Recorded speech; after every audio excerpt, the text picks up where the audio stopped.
12 Rules for Life, An Antidote to Chaos by Jordan B. Peterson. Rule 3. Make friends with people who want the best for you. Okay, I know what you're thinking. This rule is obvious, right? Of course you choose friends who want the best for you. Not so, apparently. Rule number 3 goes right to the very core of who we really are. The statue of David by Michael Angelo screams a challenge to us all. You could be more than you are now. The image represents an ideal which can be strived for. If you achieve something really good, it's like a Michael Angelo statue to the people around you. They're forced to think about how they could make improvements in their own lives. They have a choice: either rise to that challenge, or try to lessen it, or even remove it. The kind of friends you want are those who will celebrate your successes and support your upward aim. They'll encourage and support you when you do good things, and call you out when you don't. The kind of friends you don't want will ignore, belittle, or even mock your successes. They'll try to hold you back, because your improvements will cast their faults in an even darker light.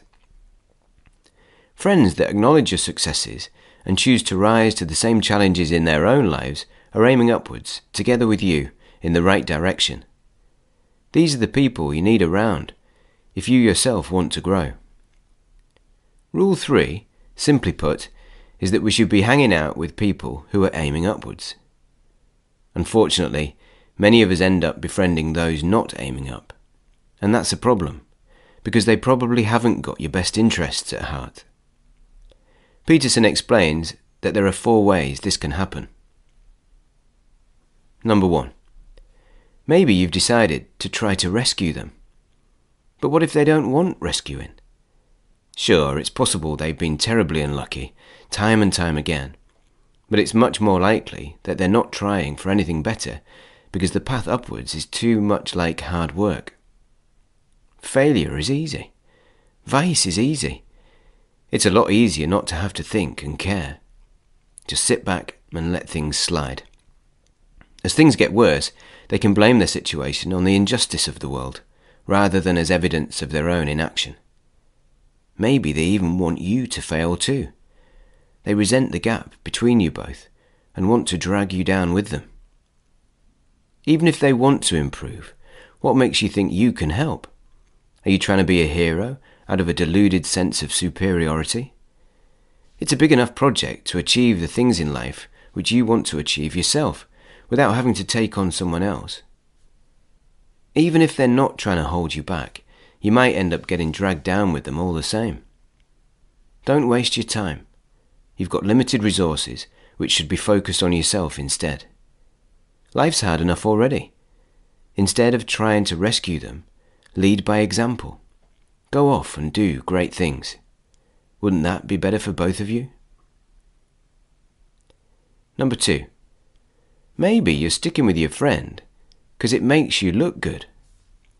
You're showing everyone how good you are, while others have given up on them long ago.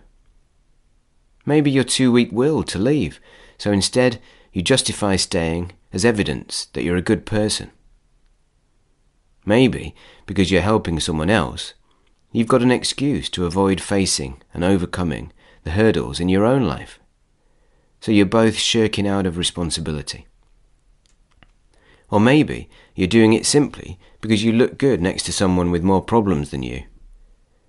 Binge drinking doesn't look as bad if you're standing next to an alcoholic. Number 3.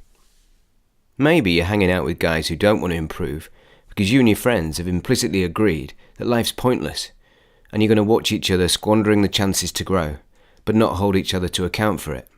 You're going to party away the nights in alcohol and drug-fueled debauched revelry, aiming for nothing more, until it's all too late to matter anyway.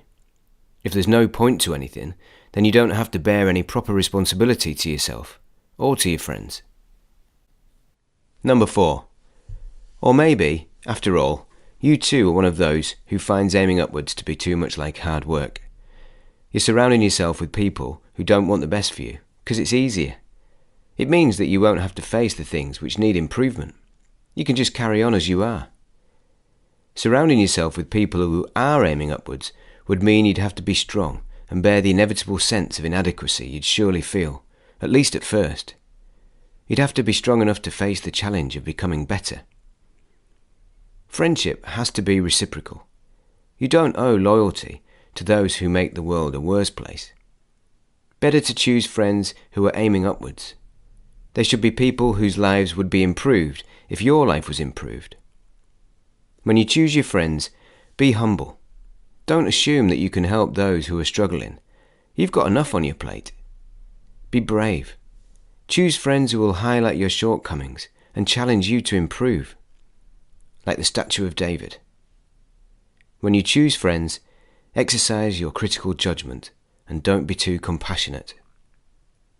Make friends with people who want the best for you.